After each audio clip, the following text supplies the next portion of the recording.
Engineering ವಿದ್ಯಾರ್ಥಿ ಸಂಕೇತ್ tower ಏರಿದ ವಿದ್ಯಾರ್ಥಿಯಾಗಿದ್ದು, ರಾಯಚೂರಿನ ಲಿಂಗಸುಗೂರು ರಸ್ತೆಯಲ್ಲಿರುವ ಎಸಿಬಿ ಕಚೇರಿ ಬಳಿ ಟವರ್ ಏರಿ ಕುಳಿತಿದ್ದ.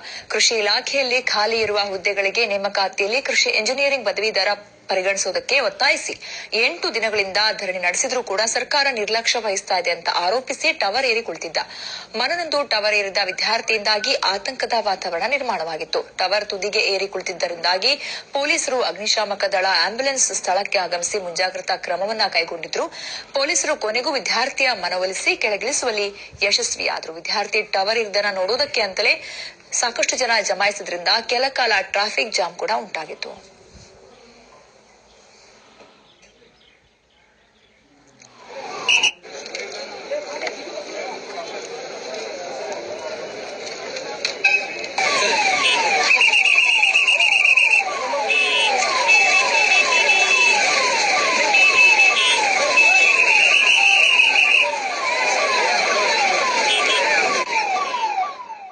ಇವತ್ತು 4 ವರ್ಷ ನಮಗೆ ಪದವಿ ನೀಡಿ ವಿದ್ಯಾರ್ಥಿಗಳನ್ನ ಬೀದಿ ಬಿಡ್ತಾ ಇರೋದು ಎಲ್ಲಾ ವಿದ್ಯಾರ್ಥಿಗಳನ್ನ ಟವರ್ ಏರಿಸಿ ಕುಂದಿಸೋ ತರಾನೇ.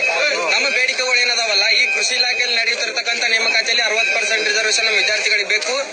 ಅದೇ ರೀತಿಯಾಗಂತ ಕರ್ನಾಟಕ ಸರ್ಕಾರದಲ್ಲಿ ಸಪರೇಟ್ ಕೃಷಿ ಇಂಜಿನಿಯರಿಂಗ್ ಇಲಾಖೆ ಬೇಕು. ವಿಶ್ವವಿದ್ಯಾಲಯದಲ್ಲಿ ಏನೇ ನೇಮಕಾತಿ ಉಳಿದವ್ ನಾ ಬೇಕು. ಇವೆಲ್ಲ ಆಗದೆ ಇದ್ರೆ ಸರ್ಕಾರಕ್ಕೆ ಕೊನೆಯದಾಗ ಕೈ ಮುಗಿದು ಕೇಳ್ತಾ ಇದ್ದೇವೆ, ನಮ್ಮ ಪದವಿಯನ್ನ ತೆಗೆದಾಕ್ಬಿಡ್ರಿ. ವಿದ್ಯಾರ್ಥಿಗಳ ಭವಿಷ್ಯವನ್ನ ಹಾಳು ಮಾಡಕ್ ಹೋಗಬೇಡಿ. ಬೇರೆ ಯಾವ್ದಾದ್ರು ಪದವಿಯನ್ನ ಮಾಡ್ಕೊಂಡು ಎಲ್ಲಾದ್ರೂ ಜೀವನ ಮಾಡ್ತೀವಿ. ದಯವಿಟ್ಟು ಈ ರೀತಿ ವಿದ್ಯಾರ್ಥಿಗಳ ಜೀವನ ಹಾಳು ಮಾಡಕ್ ಹೋಗಬೇಡಿ. ನಾವು ನಿಮಗೆ ಎಲ್ಲಾ ರೀತಿ ಮನವಿ ಮಾಡ್ಕೊಂಡು ಬನ್ನಿ, ಈ ಕುರಿತಂತೆ ಇನ್ನಷ್ಟು ಮಾಹಿತಿ ಕೊಡ್ತಾರೆ ನಮ್ಮ ಪ್ರತಿನಿಧಿ ಭೀಮ್ರಾಯ್. ಇಂಜಿನಿಯರಿಂಗ್ ವಿದ್ಯಾರ್ಥಿ ಟವರ್ ಏರಿ ಕುಳಿತಾಗ ಯಾವ ರೀತಿ ಅಲ್ಲಿ ಆತಂಕ ಸೃಷ್ಟಿಯಾಗಿತ್ತು ಅಂತ? ಸಬಿತಾ, ಈಗ ರಾಯಚೂರಿನ ಕೃಷಿ ವಿಶ್ವವಿದ್ಯಾಲಯ ಏನಿದೆ, ಅಲ್ಲಿಯ ವಿದ್ಯಾರ್ಥಿಗಳು ಬಿಟೆಕ್ ಮತ್ತು ಎಂಟೆಕ್ ವಿದ್ಯಾರ್ಥಿಗಳು, ಕೃಷಿ ಇಂಜಿನಿಯರಿಂಗ್ ಪದವೀಧರರು ಸುಮಾರು 7-8 ದಿವಸಗಳಿಂದ ಅವರು ಕೃಷಿ ವಿಶ್ವವಿದ್ಯಾಲಯದಲ್ಲಿ ಧರಣಿ ಮಾಡ್ತಾ ಇದ್ದಾರೆ. ಅವ್ರ ಪ್ರಮುಖ ಬೇಡಿಕೆ ಏನಂತಂದ್ರೆ, ಕೃಷಿ ಇಲಾಖೆಯಲ್ಲಿ ಏನು ಖಾಲಿ ಇರುವಂತಹ ಹುದ್ದೆಗಳು, ಅಸಿಸ್ಟೆಂಟ್ ಎಒ ಆಗಿರ್ಬೋದು, ಮತ್ತೆ ಕೃಷಿ ಅಧಿಕಾರಿಗಳು, ಸಹಾಯಕ ಕೃಷಿ ಅಧಿಕಾರಿಗಳು ಅಂತ ಏನು ಪೋಸ್ಟ್ ಇರ್ತವೆ, ಆ ಪೋಸ್ಟ್ ಗಳಿಗೆ ತುಂಬುವಾಗ ನಮ್ಮನ್ನು ಪರಿಗಣಿಸ್ತಾ ಇಲ್ಲ ಅನ್ನುವ ಆರೋಪ ಇವ್ರದ್ದು. ಸುಮಾರು 2009ರಿಂದ ಇಲ್ಲಿವರೆಗೆ ಯಾವುದೇ ಹುದ್ದೆಗಳಿಗೆ ಕೃಷಿ ಇಲಾಖೆ ಅರ್ಜಿ ಆಹ್ವಾನಿಸಿರ್ಲಿಲ್ಲ. 2009 ನಂತರ ಇತ್ತೀಚೆಗೆ ಅಂದ್ರೆ ಕಳೆದ ಒಂದು ತಿಂಗಳ ಹಿಂದೆ ಅಧಿಸೂಚನೆ ಹೊರಡಿಸ್ತಾರೆ ಕೃಷಿ ಇಲಾಖೆಯಲ್ಲಿ ಖಾಲಿ ಇರತಕ್ಕಂತ ಹುದ್ದೆಗಳಿಗೆ.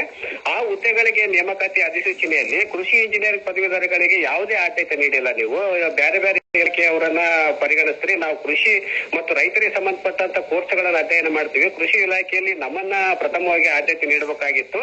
ನಮ್ಮನ್ನ ಪರಿಗಣಿಸದೆ ಬೇರೆಯವರನ್ನ ಪರಿಗಣಿಸಿದಿರಿ ಅಂತ ಹೇಳಿ ನಮ್ಗೆ ಆದ್ಯತೆ ಕೊಡಬೇಕು. ಸುಮಾರು 60%